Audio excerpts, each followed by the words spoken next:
السلام علیکم ورحمۃ اللہ۔ یہ جتنے بھی احباب یہاں پر موجود ہیں جو نکاح کے لیے تشریف لائے ہیں، آپ سے گزارش ہے کہ باہر تشریف لے جائیں تاکہ دورہ متاثر نہ ہو۔ بارک اللہ فیکم۔ آپ سے گزارش ہے کہ باہر تشریف لے جائیں تاکہ ہمارا جو ایک یہ علمی سلسلہ ہے یہ متاثر نہ ہو۔ اللہ آپ سب کو جزائے خیر عطا فرمائے۔ باہر تشریف لے جائیے۔ بارک اللہ فیکم۔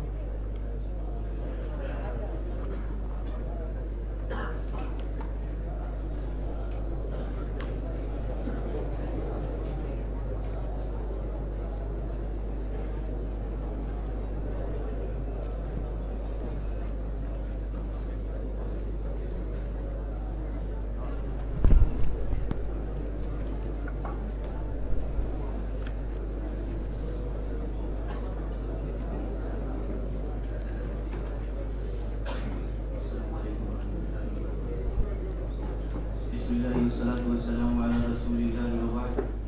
قال الحافظ أبو عيسى محمد بن عيسى الترمذي: باب ما جاء في تكأة رسول الله صلى الله عليه وسلم.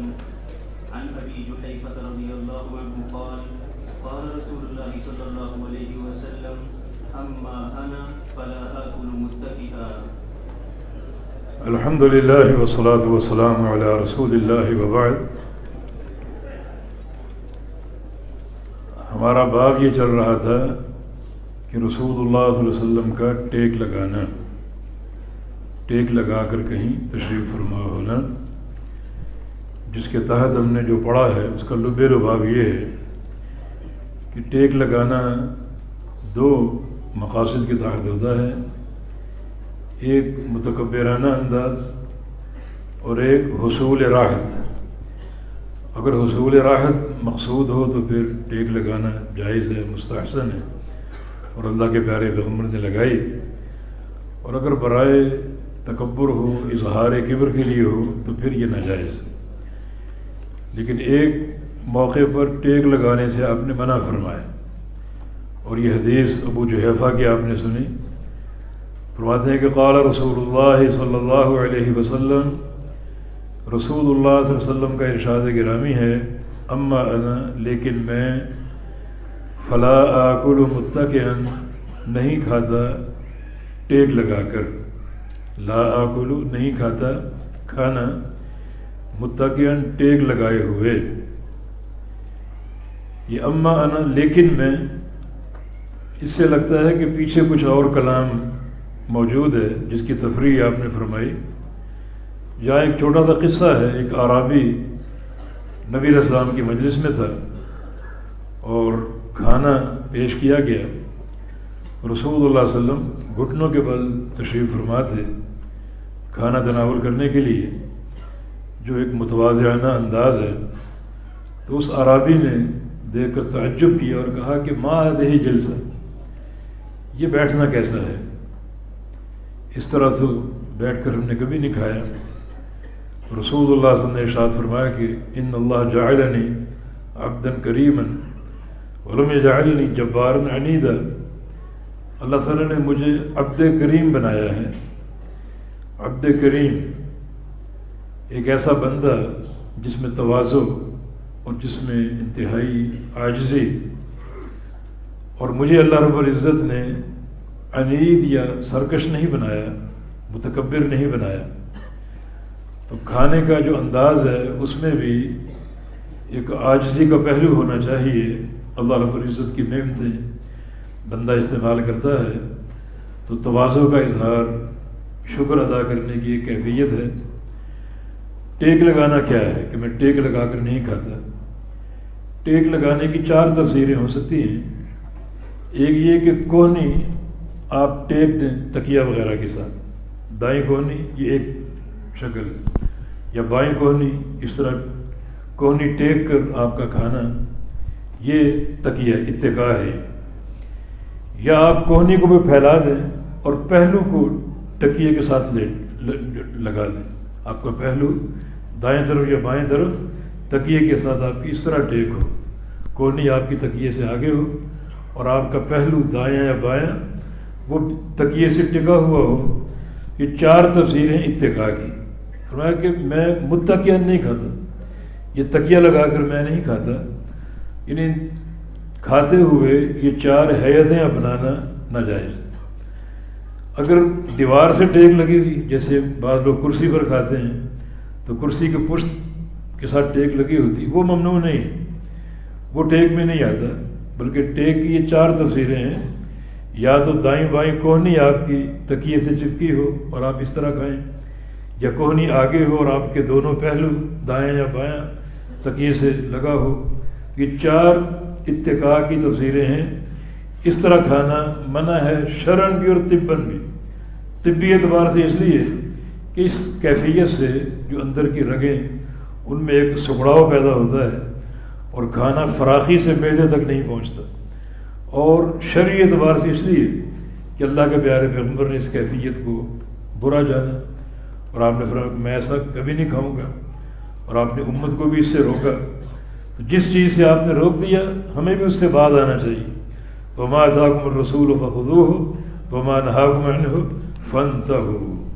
کچھ لوگوں نے تربع کو بھی ٹیک میں شمار کیا، لیکن کوئی لغوی اعتبار سے یا کسی اعتبار سے تربع جو ہے وہ ٹیک میں نہیں آتا۔ تربع کو معنی چوپڑی مار کر کھانا۔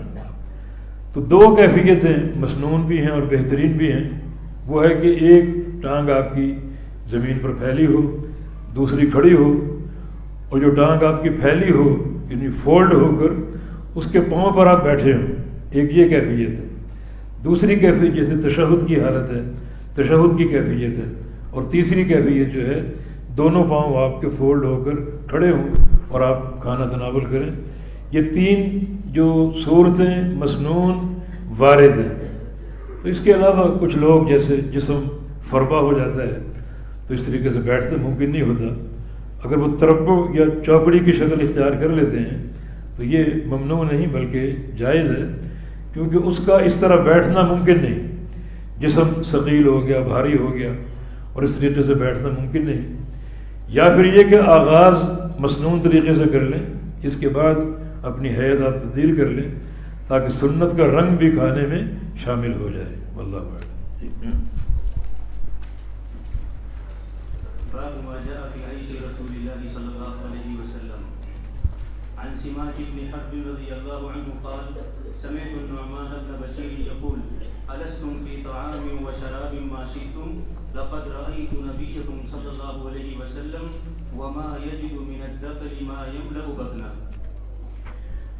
جی، یہ پیچھے حدیث جو گزری ابو جحیفہ کی جس میں ٹیک کا ذکر ہے، تو ان کی 2 حدیثیں اس وقت ذہن میں ہیں، دونوں میں کھانے کا ذکر۔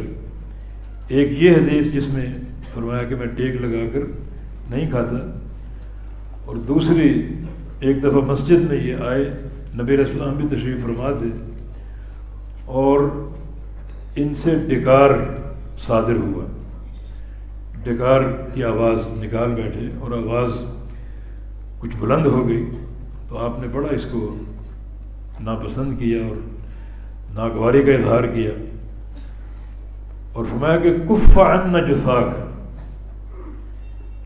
یہ ڈکار کی آواز کو بند رکھو۔ یہ بات اس لیے عرض کر رہا ہوں کہ کچھ لوگ مساجد میں پوری قوت سے ڈکار کی آواز نکالتے ہیں اور اپنے آپ کو کھاتا پیتا کہتے ہیں، اور ان کو حیا نہیں آتی، یہ ادب معلوم نہیں انہیں۔ فرمایا کف عنا جثاک، یہ ڈکار بند رکھو، اور ساتھ ہی آپ نے ایک وعید ذکر فرمائی کہ ان اشد الناس شبعا فی الدنیا اطول الناس فاقۃ یوم القیامہ، جو دنیا میں خوب پیٹ بھر کے کھاتے ہیں اور پھر ڈکارتے رہتے ہیں، قیامت کے دن ان کے فاقے لمبے ہوں گے، انہیں طویل فاقے برداشت کرنے پڑیں گے۔ ابو جحیفہ اس حدیث کے راوی یہ بات سن کے کانپ اٹھے، اور اس کے بعد ان کے کھانے کا معمول کیا ہو گیا، اگر صبح کھاتے تو شام کو نہ کھاتے، اور شام کو کھاتے تو صبح کو نہ کھاتے، دن بھر میں ایک وقت کھانا کھاتے اور زیادہ تر اپنے پیٹ کو خالی رکھتے۔ نبی علیہ السلام کے اس فرمان کی انہوں نے ہیبت کو محسوس کیا۔ تو یہ ایک مسجد کا ادب بھی ہے جس کا سب کو خیال رکھنا چاہیے۔ بارک اللہ فیک۔ یہ آگے جو باب آپ نے پڑھا، باب ما جاء فی عیش رسول اللہ صلی اللہ علیہ وسلم، کہ کیا وارد ہوا ہے رسول اللہ صلی اللہ علیہ وسلم کی عیش کے بارے میں، آپ کی گزران کے بارے میں، آپ کی زندگی کیسے گزرتی تھی۔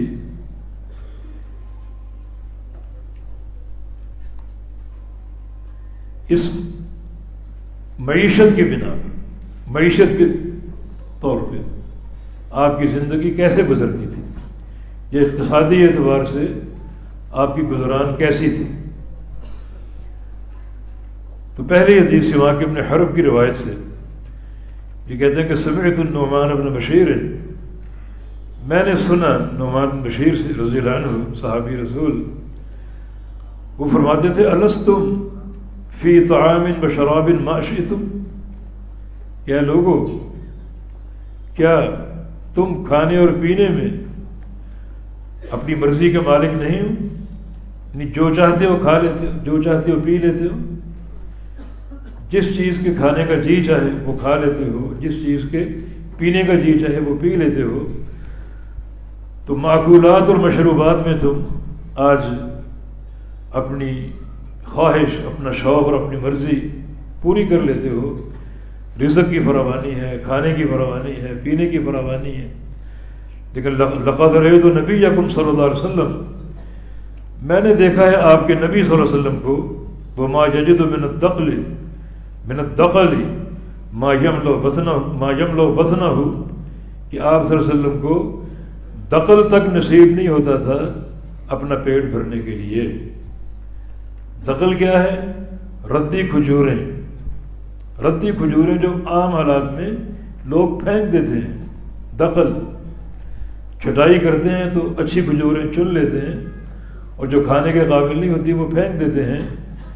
دقل ردی کھجوریں تک آپ کو نہیں ملتی تھی جس سے آپ پیٹ بھر سکیں، تو اچھی کھجوریں تو اور مشکل تھا، اور بہت اچھی کھجوریں اور مشکل تھا۔ یہ کھجوریں دقل بھی ہوتی ہیں، جید بھی، اجود بھی، تو عمدہ کھجوریں حاصل ہونا تو دور کی بات ہے، لیکن دقل تک آپ کو نصیب نہ ہوتا جس سے آپ اپنا پیٹ بھر سکتے۔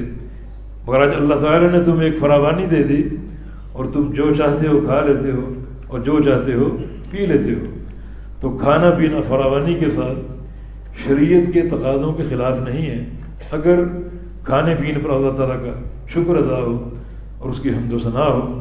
نبی علیہ السلام کی حدیث ہے کہ ان اللہ یرضی عن العبد اذا اکل اکلۃ حمدہ واذا شرب شربۃ حمدہ، اللہ تعالیٰ اس بندے سے راضی ہوتا ہے اور خوش ہوتا ہے کہ جو ایک لقمہ کھائے تو اللہ کی حمد کرے، ایک گھونٹ پانی کا پیے تو اللہ کی حمد کرے۔ یقیناً حمد و شکر پر اللہ تعالیٰ کی رضا حاصل ہوتی ہے، مگر رسول اللہ صلی اللہ علیہ وسلم کی تنگی عیش کہ آپ صلی اللہ علیہ وسلم کو بعض اوقات دقل تک نصیب نہیں ہوتی تھی جس سے آپ اپنا پیٹ بھر سکیں۔ آپ صلی اللہ علیہ وسلم کو یہ فقر کی زندگی زیادہ پسندیدہ تھی، آپ کی دعا بھی تھی کہ یا اللہ مجھے مسکین بنا کر رکھیو، اور قیامت کے دن میرا حشر بھی زمرہ مساکین میں ہو۔ تو یہ آپ کی پسندیدہ زندگی تھی کہ ایک دن کھاؤں، ایک دن فاقہ کروں، جس دن کھا لوں اس دن تیرا حمد کروں، تیرا شکر کروں، اور جس دن فاقہ کروں اس دن صبر کر سکوں۔ تو یہ نبی علیہ السلام کی زندگی جو تنگی عیش سے عبارت تھی، کئی موقعوں پر آپ نے پیٹ پر پتھر باندھے، اور آگے بھی کچھ احادیث آ رہی ہیں جن سے اس ضیق عیش کا علم ہوتا ہے۔ جی عن عائشة رضي الله عنها قالت إن كنا آل محمد صلى الله عليه وسلم نمكث شهرا ما نستوقد بنار إن هو إلا التمر والماء۔ جی یہ ام المومنین کی روایت سیدہ عائشہ صدیقہ طاہرہ مطہرہ رضی اللہ تعالی عنہ، جن کا ذکر آتا ہے تو یقیناً ایمان تازہ ہوتا ہے، اور یہ دل جو ہیں آپ کی محبت میں لبریز ہو جاتے ہیں۔ نبی علیہ السلام کی پیاری بیوی، آپ کی حبیبہ، مسروق تابعی آپ کے شاگرد تھے، اور کبھی کبھی آپ سے حدیث لے کر آتے اور جب آگے روایت کرتے تو بڑا احترام سے آپ کا ذکر کرتے ان الفاظ میں کہ حدثتنی الصادقہ، مجھے یہ حدیث سنائی اس خاتون نے جو کہ صادقہ ہے اور بنت الصدیق، صدیق کی بیٹی ہے، حبیبۃ و حبیب اللہ، اللہ کے محبوب کی محبوبہ ہے، المبرأۃ من فوق سبع سماوات، جن کی پاک دامنی اللہ تعالیٰ نے 7ویں آسمان سے اتاری۔ اتنے محبت بھرے جذبات سے ان کا ذکر فرمایا کرتے تھے۔ وہ اس حدیث کی راویہ ہیں، نبی علیہ السلام کی دکھ درد کے ساتھی، فرماتے ہیں کہ ان کننا آل محمد، اے آل محمد صلی اللہ علیہ وسلم، ہم پر یہ مرحلہ بھی آیا کہ نمکث شہرا، ایک مہینہ ہم رہتے، ما نستوقد بنار، اور گھر میں آگ تک نہیں جلتی تھی، ان ہوا الا التمر والماء، اور ہمارا کھانا پورا مہینہ کھجوریں اور پانی کی شکل میں ہوتا تھا، اور پورا ایک چاند سے دوسرے چاند تک گھر میں آگ تک نہیں جلتی تھی۔ تو نبی علیہ السلام کی عسر و یسر کے ساتھی اور تنگی عیش اور فراوانی کی ساتھی، وہ فرما رہی کہ ہم بھی اس میں نبی علیہ السلام کے ساتھ مشارک ہوتے تھے کہ پورا مہینہ گزر جاتا اور گھر میں آگ تک نہ جلتی، اور پانی اسودا، 2 سیاہ چیزیں کھجوریں اور پانی کھا پی کر گزارا کیا کرتے تھے۔ جی عن ابي هريره رضي الله عنه قال خرج رسول الله صلى الله عليه وسلم في ساعة لا يخرج فيها ولا يلقاه فيها أحد، فأتاه أبو بكر فقال ما جاء بك يا أبا بكر؟ قال خرجت ألقى رسول الله صلى الله عليه وسلم وأنظر في وجهه والتسليم عليه، فلم يلبث أن جاء عمر فقال ما جاء بك يا عمر؟ قال الجوع يا رسول الله صلى الله عليه وسلم۔ قال صلى الله عليه وسلم وأنا قد وجدت بعد ذلك، فانطلقوا إلى منزل أبي الهيثم بن التيهان الأنصاري، وكان رجلا كثير النخل والشاء ولم يكن له خدم، فلم يجدوه فقالوا لامرأته أين صاحبك؟ فقالت انطلق يستعجب لنا الماء، فلم يلبثوا أن جاء أبو الهيثم بقربة يزعقها فوضعها، ثم جاء يلتزم النبي صلى الله عليه وسلم ويفديه بأبيه وأمه، ثم انطلق بهم إلى حديقته فبسط لهم بساطا، ثم انطلق إلى نخلة فجاء بقنو فوضعه، فقال النبي صلى الله عليه وسلم أفلا تنقيت لنا من رطبه؟ فقال يا رسول الله صلى الله عليه وسلم إني أردت أن تختاروا أو تخيروا من رطبه وبسره، فأكلوا وشربوا من ذلك الماء، فقال صلى الله عليه وسلم هذا والذي نفسي بيده من النعيم الذي تسألون عنه يوم القيامة، ظل بارد ورطب طيب وماء بارد، فانطلق أبو الهيثم ليدع لهم طعاما، فقال النبي صلى الله عليه وسلم لا تذبحن لنا ذات در، فذبح لهم عناقا أو جديا، فأتاهم بها فأكلوا، فقال صلى الله عليه وسلم هل لك خادم؟ قال لا، قال فإذا أتانا صبي فأتنا، فأتي صلى الله عليه وسلم برأسين ليس معهما ثالث، فأتاه أبو الهيثم فقال النبي صلى الله عليه وسلم اختر منهما، فقال يا رسول الله صلى الله عليه وسلم اختر لي، فقال النبي صلى الله عليه وسلم إن المستشار مؤتمن، خذ هذا فإني رأيته يصلي واستوصي به معروفا، فانطلق أبو الهيثم إلى امرأته فأقبلها بقول رسول الله صلى الله عليه وسلم، فقالت امرأته ما أنت ببالغ حق ما قال فيه النبي صلى الله عليه وسلم إلا بأن تعتقه، قال فهو عتيق، فقال صلى الله عليه وسلم إن الله لم يبعث نبيا ولا خليفة إلا وله بطانتان، بطانة تأمره بالمعروف وتنهاه عن المنكر، وبطانة لا تألوه خبالا، ومن يوق بطانة السوء فقد وقي۔ احسنت، بارک اللہ فیک۔ اس حدیث میں ایک قصہ ہے جس سے نبی علیہ السلام کی معیشت اور آپ کی تنگی عیش ظاہر ہوتی ہے، اور اس کے راوی ابو ہریرہ محدث امت رضی اللہ تعالی عنہ ہیں۔ فرماتے ہیں کہ خرج رسول اللہ صلی اللہ علیہ وسلم، رسول اللہ صلی اللہ علیہ وسلم گھر سے نکلے، فی ساعت، ایسی گھڑی میں، لا یخرج فیہا، اس گھڑی میں آپ کبھی گھر سے نکلا نہیں کیا کرتے تھے، بلکہ گھر میں آرام فرمایا کرتے تھے، ولا یلقاہ فیہا احد، اور اس گھڑی میں کوئی آپ کو ملتا بھی نہیں تھا، ملاقات بھی نہیں کرتا تھا، لگتا ہے کہ یہ دوپہر کی گھڑی ہے۔ جب گھر سے باہر نکلے تو فاتاہ ابو بکر، سامنے ابو بکر صدیق بھی آ گئے، فقال ما جاء بک یا ابا بکر، ابو بکر تمہیں کیا چیز گھر سے لائی ہے، تم باہر کیوں آئے ہو؟ قال، عرض کیا، خرجت القا رسول اللہ صلی اللہ علیہ وسلم، میں گھر سے نکلا ہوں تاکہ رسول اللہ صلی اللہ علیہ وسلم سے مل لوں، وانظر فی وجہہ، اور آپ کا چہرہ مبارک دیکھ لوں، والتسلیم علیہ، اور آپ کو سلام کر سکوں۔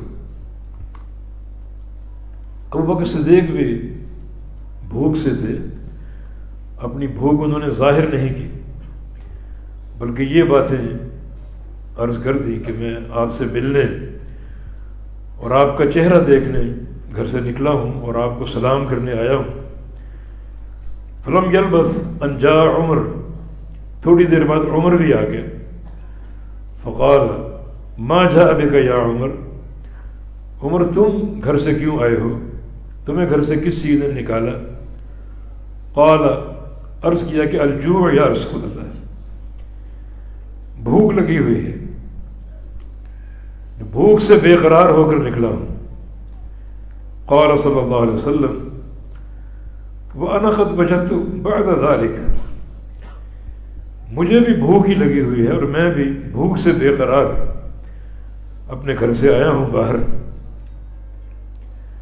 فانطلقوا الى منزل ابی الہیثم ابن التیہان الانصاری، یہ تینوں دوست ایک صحابی ابو الہیثم انصاری صحابی ابو الہیثم ابن التیہان کے گھر کی طرف چلے گئے۔ وکان رجلا کثیر النخل والشاء، اس صحابی کے پاس بہت سی کھجوروں کے درخت تھے اور بہت سی بکریاں بھی تھیں، شاد ان کی جمع۔ ولم یکن لہ خادم، اور پاس کوئی نوکر نہیں تھے۔ فلم یجدوہ، جب اس کے گھر پہنچے تو وہ گھر میں موجود نہیں تھے۔ فقالوا لامرأتہ،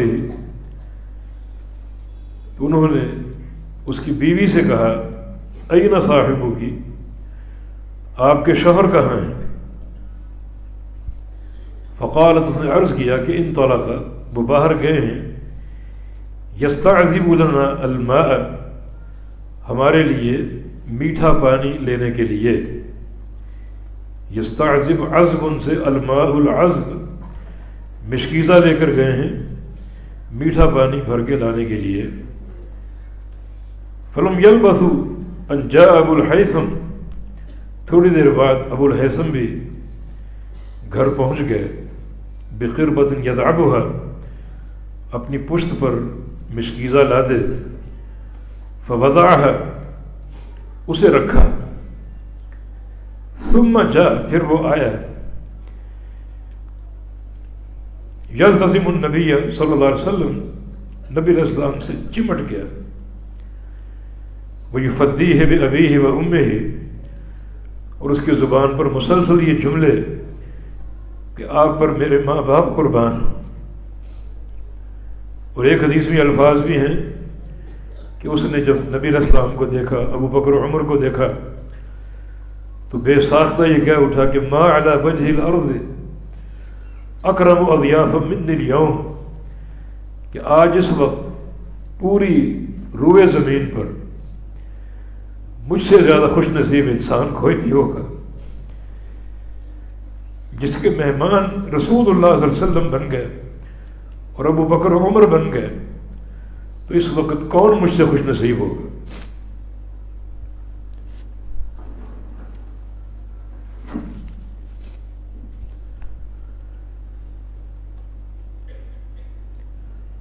ثم انطلق بهم الى حدیقته، پھر ابو الہیثم اپنے تینوں مہمانوں کو اپنے باغ میں لے گیا. فبسط لهم بساطا، اور ایک قالین یا چادر بچھا دی ان کے بیٹھنے کے لیے. ثم انطلق الى نخلة، اور پھر وہ ایک کھجور کے درخت پہ چڑھا. فجاء بقنب، اور ایک خوشہ توڑ کر لایا. فوضعه، اور وہ آپ کے سامنے رکھا.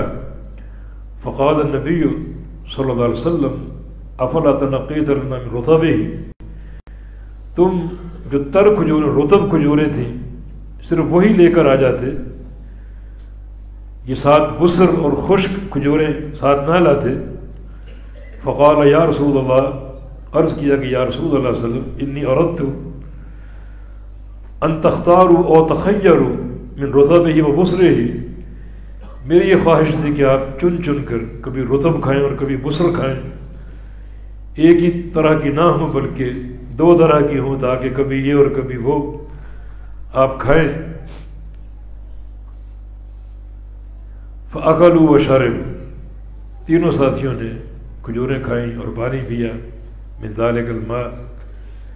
فقال صلی اللہ علیہ وسلم هذا والذي نفسي بيده من النعيم الذي تسألون عنه يوم القيامة، اس ذات کی قسم جس کے ہاتھ میں میری جان ہے، یہ بھی وہ نعمتیں ہیں جن کے بارے میں تم قیامت کے دن سوال کیے جاؤ. کہ اللہ تعالیٰ کا فرمان ہے ثم لتسألن يومئذ عن النعيم، کہ قیامت کے دن تم سے ایک ایک نعمت کا سوال کیا جائے گا. تو ابھی جو ہم نے کھجوریں کھائیں اور پانی پیا، ان نعمتوں کا بھی قیامت کے دن سوال ہوگا. ہمیں کیا نعمتیں میسر آئیں؟ ظل بارد، ٹھنڈا سایہ، رطب طیب، عمدہ کھجوریں، وماء بارد، اور ٹھنڈا پانی. یہ تین نعمتیں ہمیں نصیب ہوئیں اور ہم نے وہ استعمال کی. قیامت کے روز ان نعمتوں کا سوال ہوگا. لیکن جو بندہ حق شکر ادا کرے اللہ تعالیٰ کی نعمتوں کا، یقین اللہ تعالیٰ اس سے راضی ہوگا. اور شکر ادا کرنے کی تین صورتیں. ایک یہ کہ اللہ رب العزت کی نعمتیں اللہ کی طرف منسوب کر دیں، کسی غیر کی طرف نہیں کہ یہ فلاں پیر صاحب کی دین ہے، فلاں ولی کی دین ہے اور فلاں وڈیرے کی دین ہے. نہیں، یہ اللہ کی نعمتیں اللہ کی عطا کردہ ہیں. اللہ تعالیٰ کی نعمت کو اللہ کی طرف منسوب کر دے، یہ پہلا اعتقادی طریقہ حق شکر کا. اور اگر اللہ کی نعمت کو غیر اللہ کی طرف منسوب کرے گا تو نبی علیہ السلام کی حدیث کے مطابق وہ بندہ کفر کی وادی میں داخل ہو جائے گا. حدیث صحیح بخاری میں موجود، کفر کی وادی میں داخل ہو جائے گا. اور دوسرا جو حق شکر ادا کرنا ہے وہ ہے زبان سے الحمدللہ کہنا. اور تیسرا حق شکر جو ہے وہ عمل سے، کہ اللہ تعالیٰ کی نعمتیں ہیں لہذا اللہ تعالیٰ کی اطاعت کرو، اس کی نافرمانی نہ کرو. تو حق شکر ادا کرنے کی یہ تین طریقے، اعتقادی، عملی اور لسانی. اعتقادی کیا ہے؟ اللہ کی نعمت کو اللہ کی طرف منسوب کرنا. لسانی کیا ہے؟ الحمدللہ کہتے رہنا ہر گھونٹ اور ہر لقمے پر. اور عملی کیا ہے؟ اس کی اطاعت ہو اور نافرمانی نہ ہو.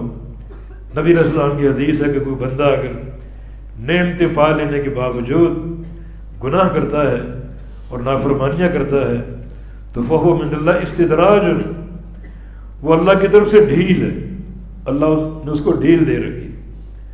اور یہ بڑا خطرناک معاملہ ہے. وہ املی لہم ان کیدی متین، ڈھیل کے بعد ہم پکڑیں گے، وہ پکڑ بڑی خطرناک ہوگی. ڈھیل کے بعد جو پکڑ ہوگی بڑی خطرناک ہوگی.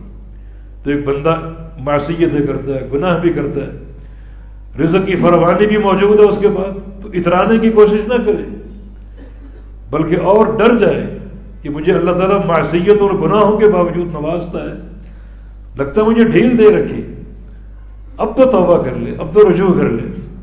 تو ڈھیل خطرناک معاملہ ہے. ڈھیل کے بعد اللہ تعالیٰ کی پکڑ بڑی بھیانک ہوگی. تو فرمایا کہ ان نعمتوں کا قیامت کے دن سوال ہوگا. فانطلق ابو الہیثم لیصنع لهم طعاما. ابو الہیثم پھر وہاں سے اٹھے اور گئے کھانا تیار کرنے کے لیے. انہیں کھجوریں پیش کی، ایک جیسے آج کل اسٹارٹر کہا جاتا ہے، کھانا ابھی باقی ہے تو کھانا تیار کرنے کے لیے اٹھے. فقال النبی صلی اللہ علیہ وسلم لا تذبحن لنا ذات ضر، کہ ہمارے لیے جو بکری ذبح کرو وہ دودھ والی نہ ہو. جو بکری دودھ دیتی ہے اس کا آپ کے لیے فائدہ، بچوں کے لیے فائدہ. صبح شام بکری دودھ دیتی ہے، بچے پیتے ہیں اور اس سے استفادہ کرتے ہیں. تو بکری اگر ذبح کرنا چاہ رہے تو دودھ والی نہ ہو. فذبح لهم اناقا جدیا، تو ابو الہیثم نے ذبح کیا یہ بکری یا بھیڑ. فاتاہم بها، اور وہ لے کر ان کے لیے آئے پکا کر تیار کر کے. فاکلوا، تو ان تینوں دوستوں نے وہ کھانا کھایا. فقال صلی اللہ علیہ وسلم، تو رسول اللہ صلی اللہ علیہ وسلم نے فرمایا ابو الہیثم تمہارے پاس خادم نہیں ہے؟ حلہ کا خادم، نوکر ہے آپ کے پاس؟ خادم ہے؟ اس لیے پوچھا کہ وہ پانی خود لینے گئے تھے اور یہ سارا کام درخت پہ چڑھنا، کھجوریں توڑنا، کھانا بنانا، یہ سارا کام خود کیا، تو آپ کے پاس خادم نہیں ہے؟ قال لا، عرض کیا کہ نہیں.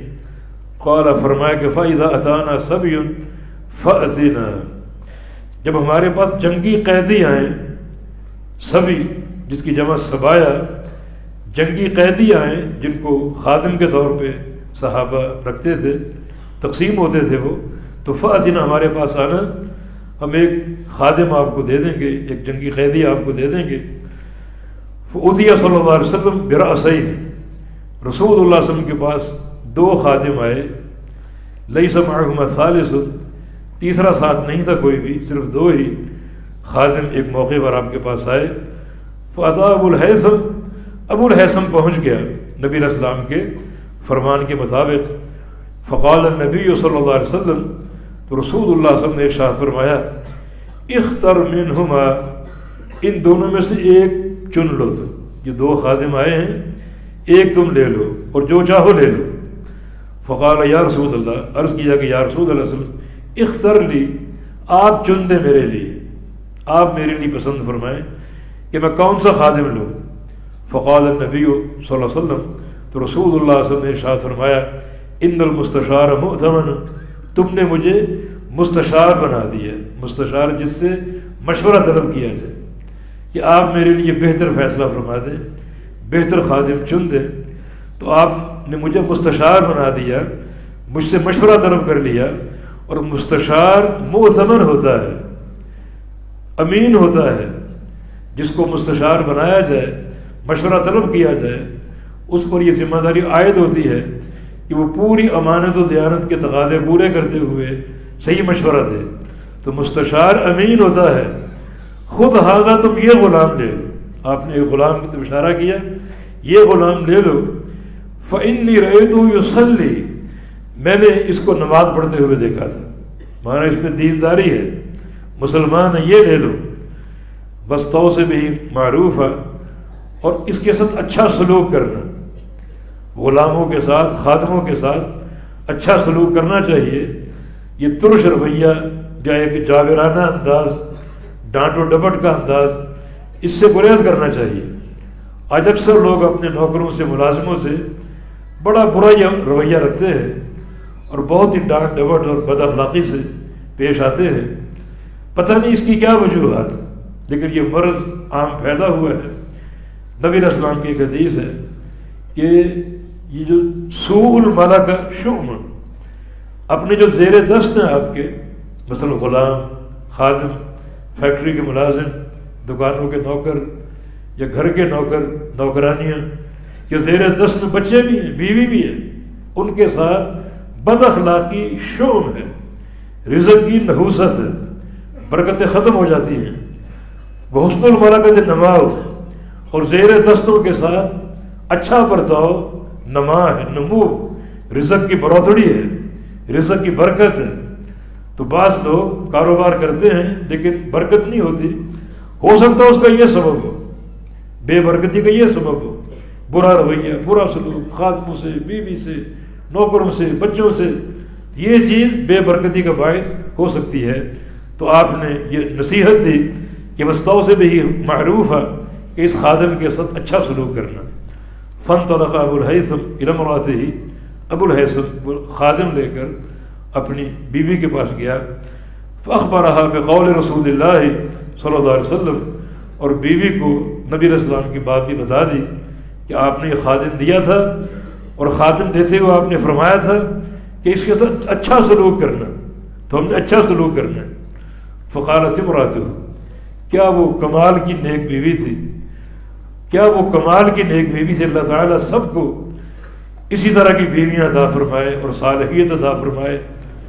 اس نے کہا کہ ما انت ببالغ حق ما قال فیہ النبی صلی اللہ علیہ وسلم الا بان تعتقہ، کہ اللہ کے نبی نے جو فرمایا ہے اچھا سلوک کرنا، تو اچھے سلوک کا حق ایک ہی طریقے سے ادا ہو سکتا ہے کہ اس غلام کو اللہ کی راہ میں آزاد کر دو۔ اس سے اچھا سلوک اور کیا ہو سکتا ہے؟ اس سے اچھا سلوک کوئی ہو ہی نہیں سکتا کہ اس کی غلامی کا بندھن توڑ دو اور کاٹ دو اور اس کو آزاد کر دو، یہ آزاد فضاؤں میں سانس لے۔ اور یہ شوہر بھی، ابو الہیثم بھی، اس میں نیکی، تقوی، ورع اور اللہ کے پیغمبر کی اطاعت کا جذبہ کوٹ کوٹ کے بھرا ہوا تھا۔ بیوی کے کہتے ہی کہا کہ فہو عتیق، چلو یہ غلام آزاد ہے، اس کو ہم نے اللہ کی راہ میں آزاد کر دیا۔ فقال صلی اللہ علیہ وسلم ان اللہ لم یبعث نبیا ولا خلیفۃ الا ولہ بطانتان، جب پیارے پیغمبر کو خبر ملی کہ ابو الہیثم نے میری بات پہ عمل کرتے ہوئے غلام کو آزاد کر دیا ہے، تو فرمایا کہ اللہ تعالیٰ نے جس نبی کو بھیجا یا کوئی خلیفہ اللہ نے قائم کیا، الا ولہ بطانتان، مگر اس کے لیے دو قسم کے رازدان ہوتے ہیں، نبی کے ساتھ یا خلیفہ کے ساتھ، یا یہ دو رازدان کسی بھی عام انسان کے ساتھ بھی ہو سکتے ہیں۔ شوہر کے لیے بیوی رازدان ہو سکتی ہے، دوست کے لیے دوست رازدان ہو سکتا ہے، بھائی کے لیے بھائی ہو سکتا ہے، دو رازدان۔ بطانۃ تأمرہ بالمعروف وتنہی عن المنکر، ایک قسم کا رازدان وہ ہے جو نیکی کا حکم دیتا ہے اور برائی سے روکتا ہے، جس کا مشورہ جو ہے وہ نیکی پر مبنی ہوتا ہے اور برائی سے اپنے دوست کو روکنے کی کوشش کرتا ہے۔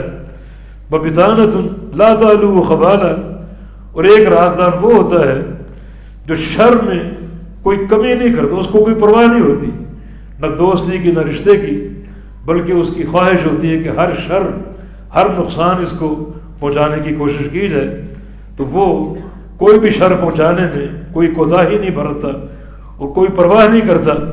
وَمَن یوق بطانۃ السوء فقد وقی، جو شخص برے رازدان سے بچا لیا جائے اور اللہ اس کو اچھا رازدان دے دے، فقد وقی، وہ شخص ہر شر سے محفوظ ہے، بڑا خوش نصیب انسان ہے۔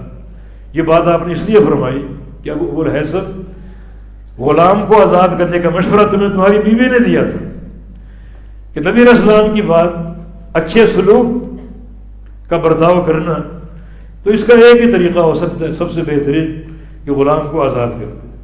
حالانکہ غلام اگر مل جاتا تو اس نیک بیوی کی بڑی مشکلیں حل ہو جاتی، کھانے کی، پکانے کی اور بہت سے گھر کی خدمت کی، صفائی کی وغیرہ وغیرہ، مگر اس نے ان چیزوں کو پرواہ نہ کی، اپنے آرام کو بھی ترجیح دیا کہ اللہ کے پیارے پیغمبر کا فرمان کہ اچھا سلوک کرنا، سب سے اچھا سلوک یہی ہے کہ اس غلام کو لے وجہ اللہ آزاد کر دیا جائے۔ ابو الہیثم، تمہیں ایک ایسا رازدان اللہ نے عطا فرمایا جو نیکی کا حکم دینے والا، اچھا مشورہ دینے والا اور خیر خواہی کرنے والا ہے، اور جس کو ایسا رازدان مل جائے، ایسا ساتھی مل جائے، وہ ہر شر سے بچا ہوا ہے، اس کے لیے خیر ہی خیر ہے اور سعادت ہی سعادت۔ یہ طویل قصہ جو صحیح سند سے مروی ہے، اس میں بھی نبی علیہ السلام کی گزران اور آپ کی تنگی عیش سامنے آتی ہے۔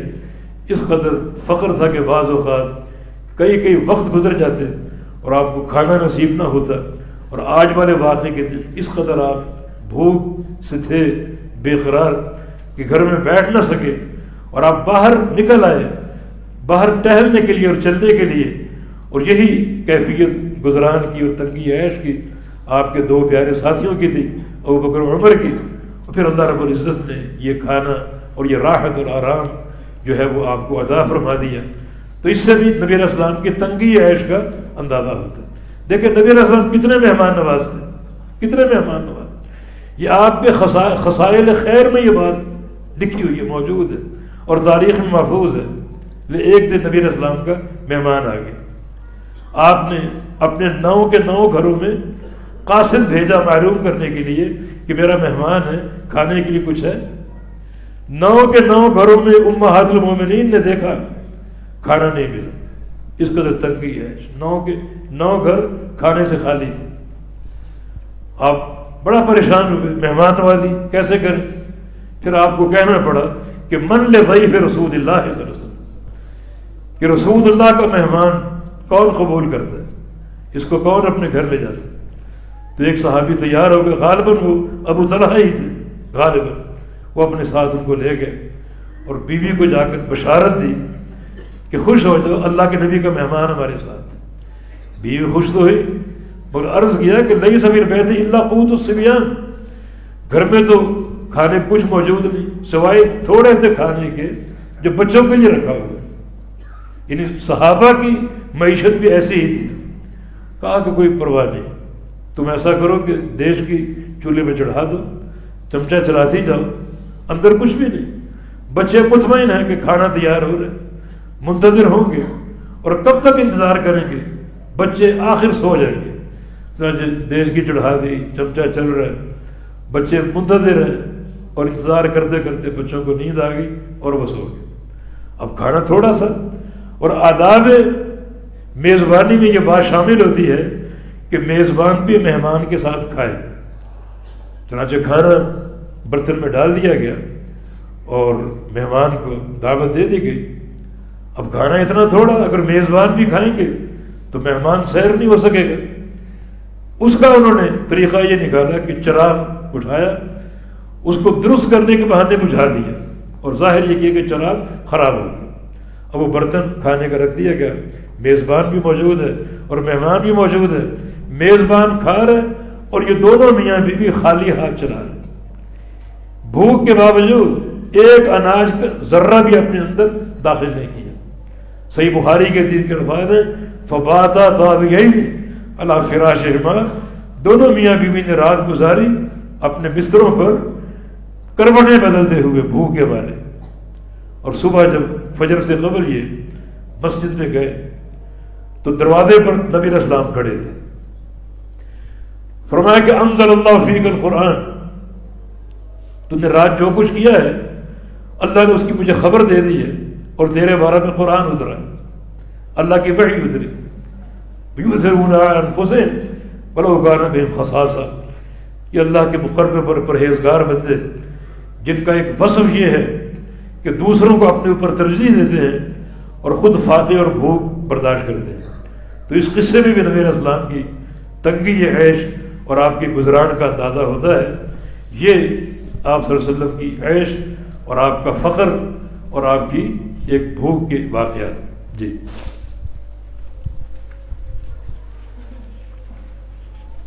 عن انس رضی اللہ عنہ قال قال رسول اللہ صلی اللہ علیہ وسلم لقد أخفت في الله وما يخاف أحد ولقد أوذيت في الله وما يؤذى أحد ولقد أتت علي 30 من بين ليلة ويوم وما لي ولبلال طعام يأكله ذو كبد إلا شيء يواريه إبط بلال۔ غالباً یہ جو حدیث ہے اس دور سے متعلق ہے جس دور میں نبی علیہ السلام کو اور صحابہ کو شعب ابی طالب میں محصور ہونا پڑا، جب ایک سوشل بائیکاٹ تھا اور کھانے پینے کی چیزیں بھی مشرکین مکہ پہنچنے نہیں دیتے تھے، الا یہ کہ چھپ چھپا کر کوئی چیز آپ تک پہنچا دی جاتی۔ تو آپ کا ارشاد گرامی لقد اخفت فی اللہ، مجھے اللہ کی راہ میں ڈرایا گیا، فما یخاف احد، اس قدر خوف کسی پر نہیں آیا، ولقد اوذیت فی اللہ وما یؤذی احد، اللہ کی راہ میں مجھے تکلیف دی گئی، اتنی تکلیف سے اور کوئی دو چار نہیں کیا گیا، وَلَقَدْ أَتَتْ عَلَيَّ ثَلَاثُونَ مِن بَيْنِ لَيْلَةٍ وَيَوْمٍ، مجھ پر 30 دن اور راتیں ایسی آئیں، 30 دن اور راتیں. وَمَا لِي وَلِبِلَالٍ طَعَامٌ يَأْكُلُهُ ذُو كَبَدٍ، کہ میرے اور بلال کے پاس اتنا کھانا نہیں ہوتا تھا جسے کوئی جاندار کھا سکتا. إِلَّا شَيْءٌ يُوَارِيهِ إِبْطُ بلال، مگر اتنا تھوڑا کھانا جو بلال کی بغل میں یعنی چھپا ہوا پورا آ جاتا، کسی نہ کسی طریقے سے ان تک پہنچتا، اور وہ چھپا کر اس کپڑے کو جو جس میں کھانا ہوتا اپنی بغل میں دبا کر چھپا کر کسی کی نظر نہ پڑ جائے، میرے پاس وہ لے کر آ جاتے، اور اتنا سا کھانا میرے اور بلال کے لیے ہوتا. اس طرح مجھ پر 30 دن اور راتیں گزری ہیں. جس قدر مجھے اللہ کی راہ میں ستایا گیا اور فتنوں سے دوچار کیا گیا، اس قدر اور کسی کو نہیں کیا گیا. نبی علیہ السلام کی حدیث ہے اشد البلاء الانبیاء ثم الامثل فالامثل، کہ سخت ترین تکلیفیں نبیوں پر آتی ہیں اور نبیوں کے بعد ان پر جن کا درجہ اور مقام انبیاء کے بعد ہوتا ہے.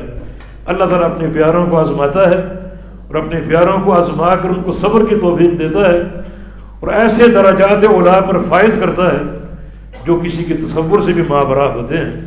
یہ حدیث بھی نبی علیہ السلام کی تنگی عیش ان مراحل کو واضح کرتی ہے جن مراحل میں آپ کو بھوک اور فاقے برداشت کرنے پڑتے تھے، اور کئی کئی دن آپ کو ایسے گزارنے پڑتے تھے کہ ایک مٹھی پر کھانا آپ کو اور آپ کے ساتھی بلال کو دیا جاتا یا پہنچتا اور وہ کھا کر گزارا کرتے تھے. جی. عن انس رضی اللہ عنہ ان النبی صلی اللہ علیہ وسلم لم يجتمع عنده غداء ولا عشاء من خبز ولحم الا على ظفر. قال عبد الله قال بعضهم هو كثرة الايدي.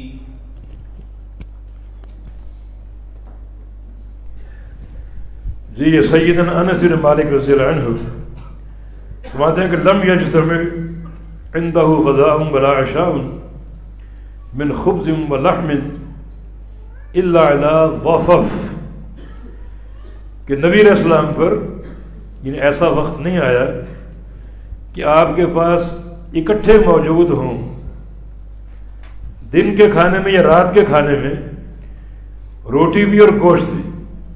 لم یجتمع نہیں جمع ہوئے نہیں اکٹھے ہوئے عندہ آپ کے پاس غدا اور عشاء.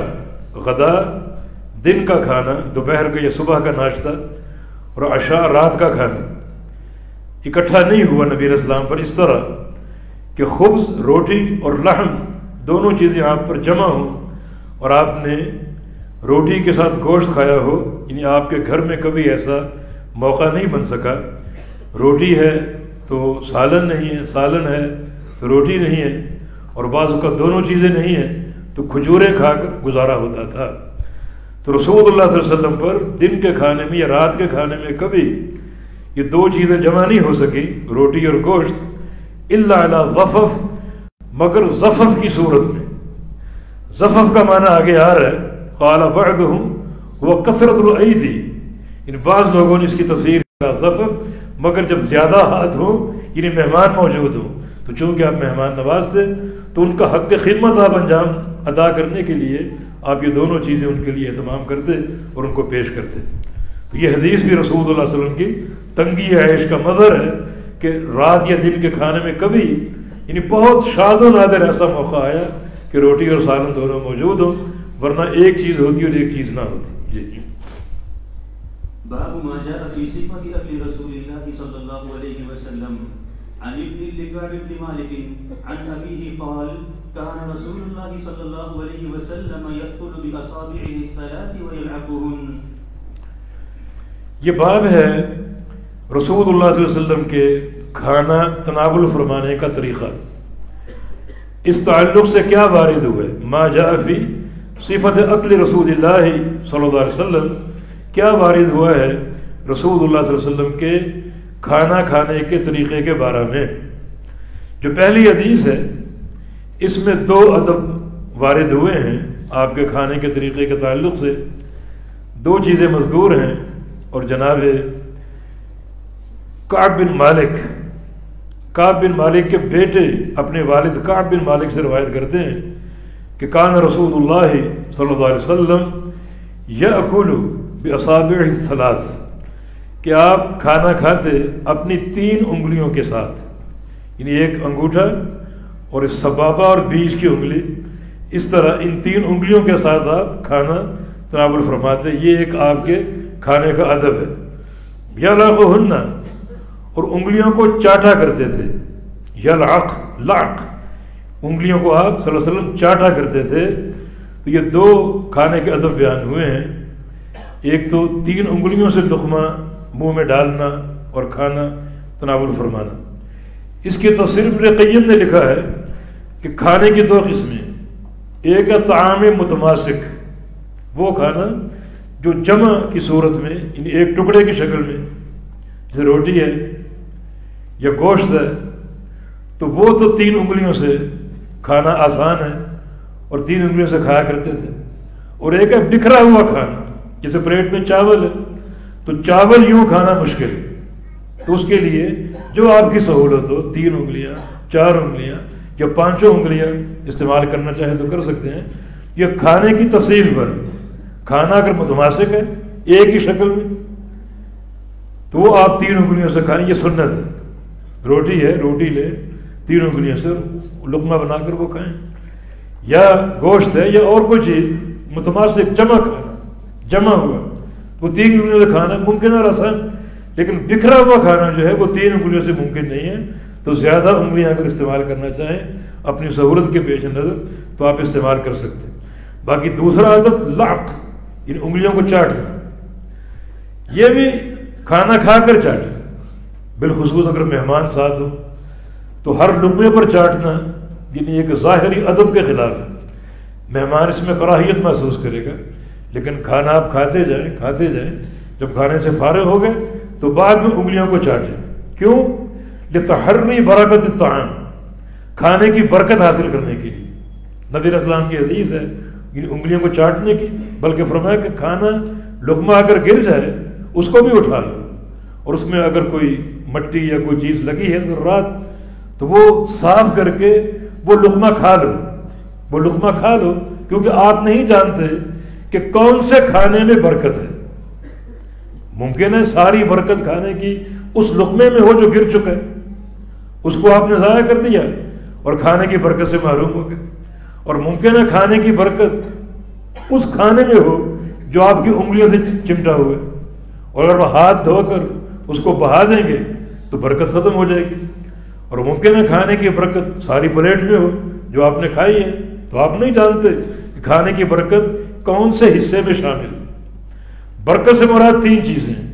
ایک ہے کھانے کے اندر غذائی قوت، دوسرا کھانے کا نقصان سے صاف پاک ہونا، یعنی کھانا نقصان دہ ہو سکتا ہے لیکن ممکن ہے اس کھانے میں ایسی چیز بھی شامل ہو جو نقصان سے آپ کو بچا لے، یہ بھی برکت ہے.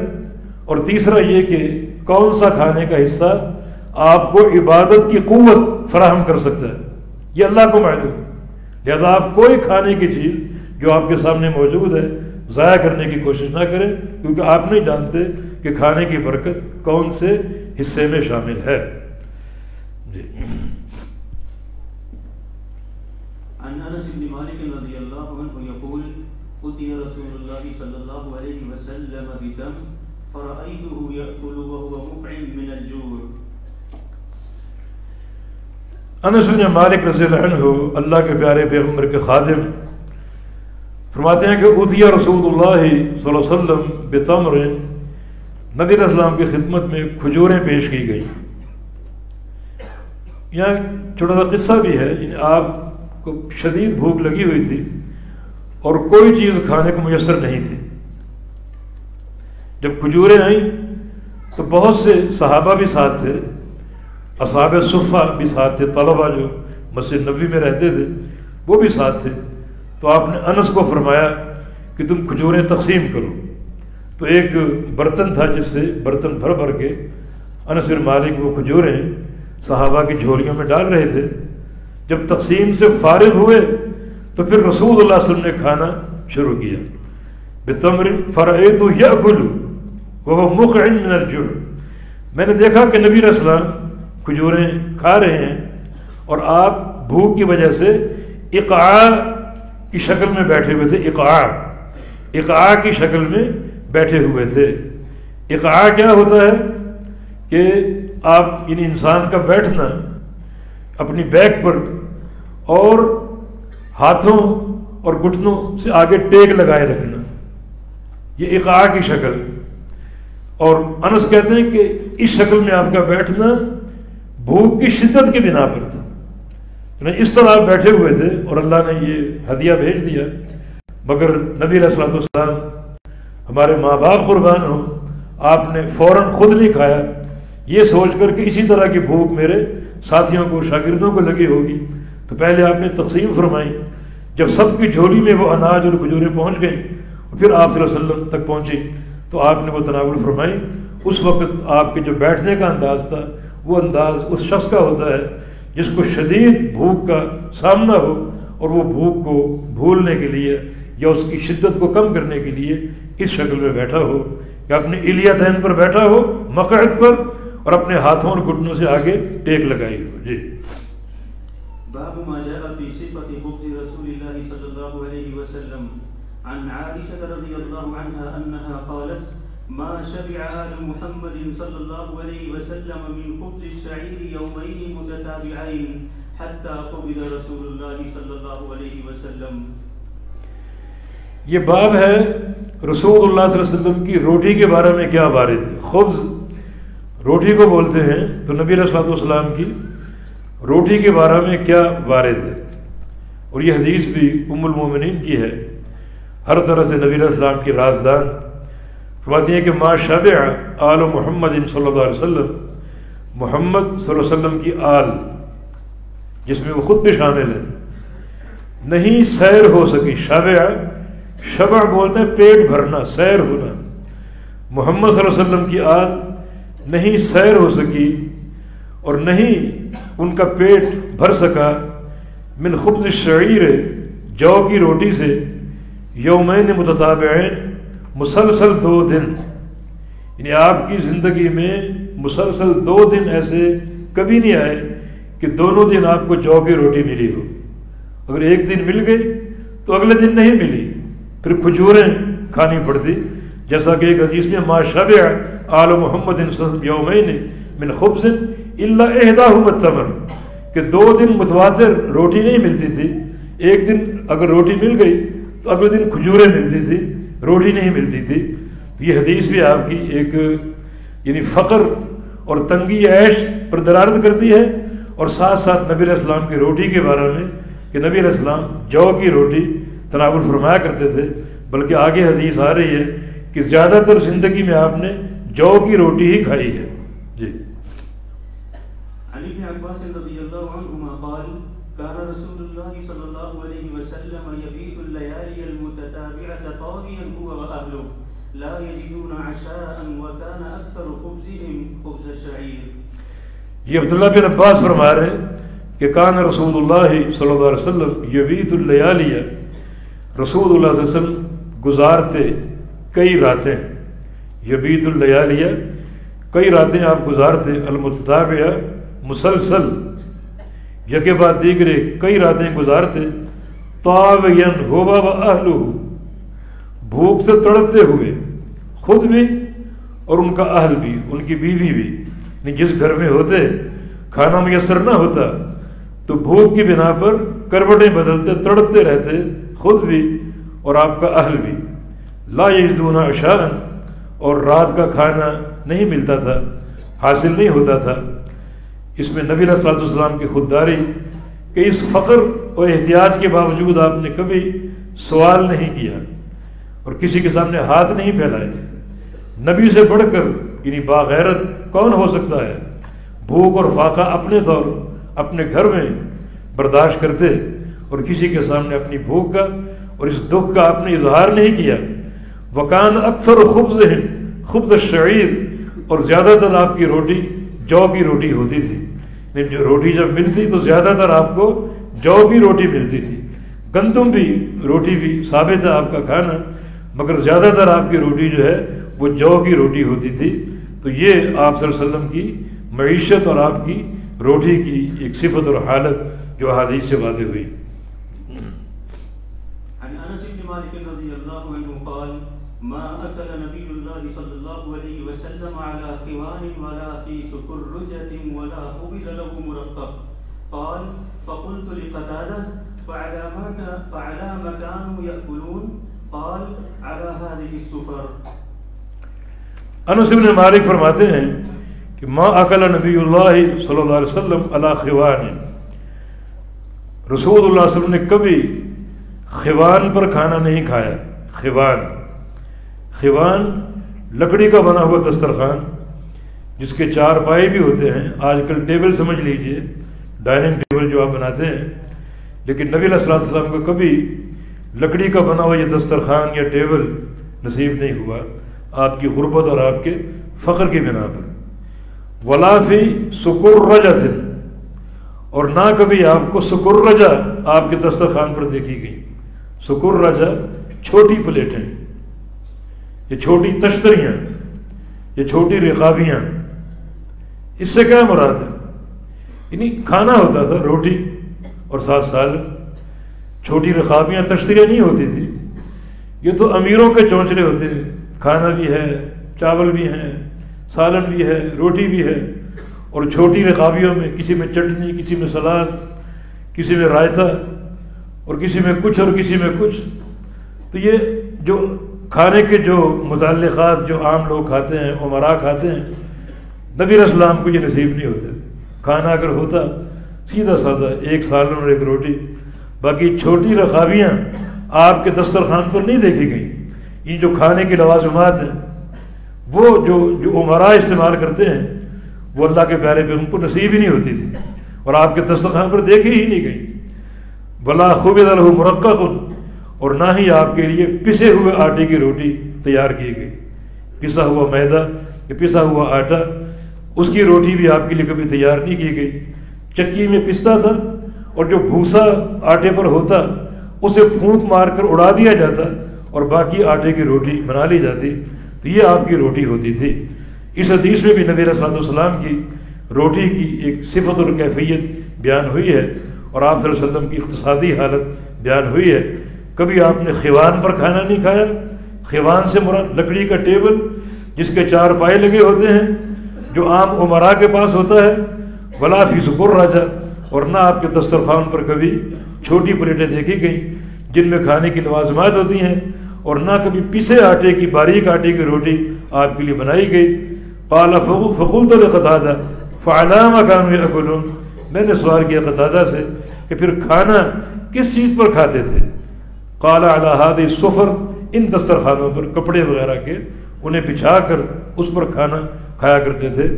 یہ تواضع کی علامت بھی ہے اور ایک قسم کا جھکاؤ کہ جب بندہ دسترخوان پر بیٹھتا ہے بچھے ہوئے دسترخوان پر تو آگے جھک کر کھاتا ہے، ایک تواضع کا مظہر۔ اور اگر وہ سامنے ٹیبل ہو تھوڑا سا سینہ اس کا اکڑ جاتا ہے اور جھکاؤ کم ہوتا ہے، یہ ایک قسم کی کبر کی علامت ہے، امراء کی پہچان ہے۔ تو رسول اللہ صلی اللہ علیہ وسلم تواضع کا پیک کرتے، ہمیشہ دسترخوان بچھایا جاتا، اس پر آپ کھانا کھایا کرتے تھے۔ جی باب ما جاء في إعلان رسول الله صلى الله عليه وسلم عن زهدم الجرمي قال كنا عند أبي موسى الأشعري فأتي بلحم دجاج فتنحى رجل من القوم فقال ما لك؟ فقال إني رأيتها تأكل شيئا فحلفت أن لا آكلها قال أدن فإني رأيت رسول الله صلى الله عليه وسلم يأكل لحم دجاج۔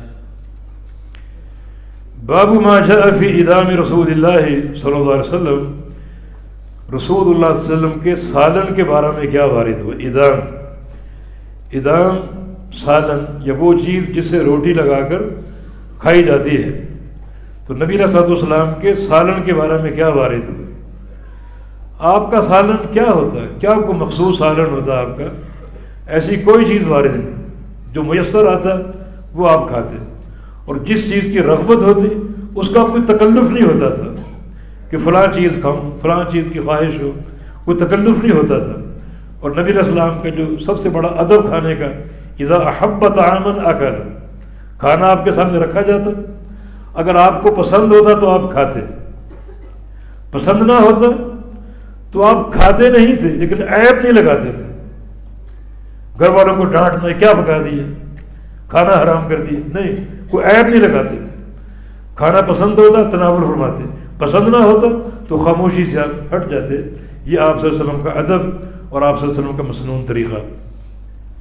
اور آپ کی حدیث نعم الادام الخل، سب سے بہترین سالن سرکہ ہے، سستا اور مفید، زود ہضم بھی اور معدے کی راحت کا باعث۔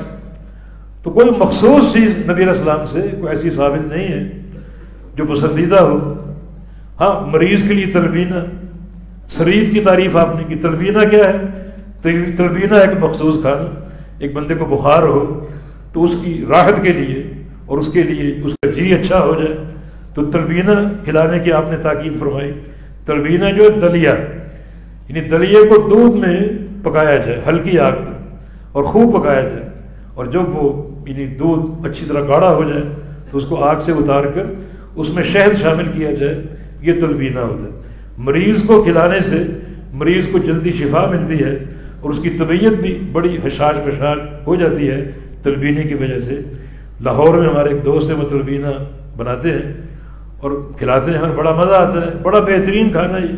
پھر آپ نے سرید کی تعریف کی ہے اور فرمایا کہ فضل عائشہ علی سائر الطعام علی سائر النساء کفضل سرید علی سائر الطعام۔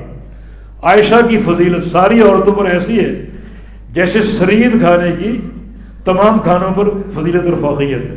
سرید کیا ہے؟ گوشت کا شوربہ، اس میں روٹی کے ٹکڑے ڈال دیے جائیں اور ڈال کے رکھ دیا جائے، جب وہ ٹکڑے روٹی اچھی طرح نرم ہو جائے پھر وہ کھائی جائے، بڑا لذیذ کھانا ہوتا ہے۔ اللہ کے پیارے پیغمبر کو یہ پسند تھا۔ یہ کچھ آپ کے کھانے کا ذکر ہے، باقی بہت زیادہ خواہشات، انواع اقسام کے کھانے اللہ کے پیارے پیغمبر کی سیرت طیبہ سے نہیں ملتے۔ حدیث میں کیا ہے؟ ہم ابو موسیٰ اشعری کے پاس سے، زاہد جرمی کہتے ہیں، فوتیہ بلحم دجاج، ایک ساتھی ان کے پاس آیا مرغی کا گوشت لے کر، بلحم دجاج، مرغی کا گوشت لے کر آیا، فتنحى رجل من القوم، وہ آپ نے کھانا شروع کیا تو مہمانوں میں ایک شخص موجود تھا، پیچھے ہو کر بیٹھ گیا، اس نے نہیں کھایا، کھانے میں شریک نہیں ہوا۔ فتنحى رجل من القوم، تو لوگوں میں سے ایک شخص پیچھے ہو کر بیٹھ گیا اور اس نے مرغی کا گوشت نہیں کھایا۔ فقال ما لك، فرمایا کہ تمہیں کیا ہوا، تم کیوں نہیں کھا رہے؟ فقال، اس شخص نے عرض کیا کہ انی رأیتها تأکل شیئا، آگے نتنا ہے، نتنا آپ کے نسخے میں نہیں ہے شاید، وہ کتابت میں رہ گیا، انی رأیتها تأکل شیئا نتنا۔ اس شخص نے کہا کہ میں نے اس مرغی کو دیکھا تھا جب یہ زندہ تھی تو بدبودار چیز کھا رہی تھی، غلاظت کھا رہی تھی۔ فحلفت ان لا آکلها، اس وقت میں نے قسم کھا لی اگر ہماری مہمان نوازی کے لیے اس مرغی کو ذبح کر کے پیش کیا گیا تو میں کھانا نہیں کھاؤں گا، یہ گندگی کھا رہی، غلاظت کھا رہی۔ قال، فرمایا ادنو، قریب آؤ، فإنی رأیت رسول اللہ صلی اللہ علیہ وسلم یأکل لحم دجاج، میں نے نبی علیہ السلام کو دیکھا ہے کہ آپ صلی اللہ علیہ وسلم نے مرغی کا گوشت کھایا ہے، اور آپ نے کوئی سوال نہیں کیا اس نے کیا کھایا اور کیا اس کی خوراک تھی، کوئی سوال نہیں کیا۔ نبی علیہ السلام نے جب مرغی کا گوشت کھایا ہے تم کیوں نہیں کھاتے؟ ایک جانور اس کو جلالہ کہتے ہیں، جو گندگی کھاتے ہیں ان کو پرواہ نہیں ہوتی۔ بعض جانور ایسے ہوتے ان کی قوت شامہ ختم ہو جاتی، یعنی سونگنے کی صلاحیت ختم ہو جاتی، اور ایسے جانور زیادہ تر غلاظتیں کھاتے ہیں، گندگیاں کھاتے ہیں، ان کو بو محسوس نہیں ہوتی اور ہر چیز کھا جاتے ہیں۔ جلالہ کے بارے میں جو احادیث میں تاکید وارد ہوئی، اگر وہ آپ نے کھانا ہو تو ذبح کرنے سے قبل اس کو 3 دن روک کر رکھو، اچھی چیزیں کھلاؤ، خوشبودار چیزیں کھلاؤ، دانہ یا جو بھی اناج ہے، تاکہ جو اندر ایک بدبو داخل ہوئی ہے وہ نکل جائے، پھر گوشت اس کا اپنا ذبح کر کے اس کو کھا لو۔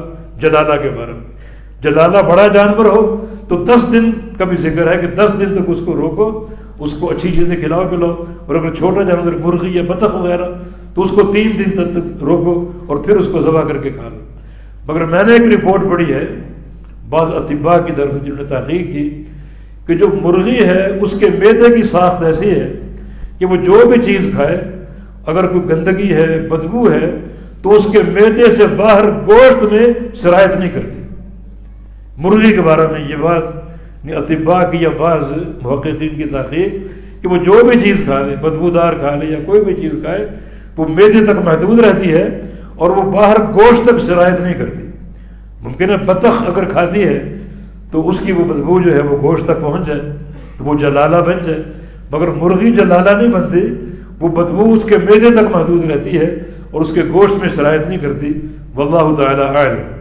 تو اس حدیث سے ثابت ہوا کہ اللہ کے پیارے پیغمبر کے جو سالن تھے جو آپ نے مختلف موقعوں پر کھائے، ان میں سے ایک موقع پر آپ نے مرغی کا گوشت بھی تناول فرمایا۔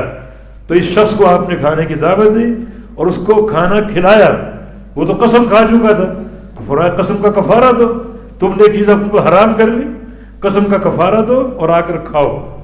تو اگر کوئی شخص قسم کھا لے اور جس چیز پر قسم کھائے اگر وہ صحیح ہے، بہتر ہے، تو پھر قسم کا کفارہ دے کر اس چیز کو اختیار کر لینا چاہیے۔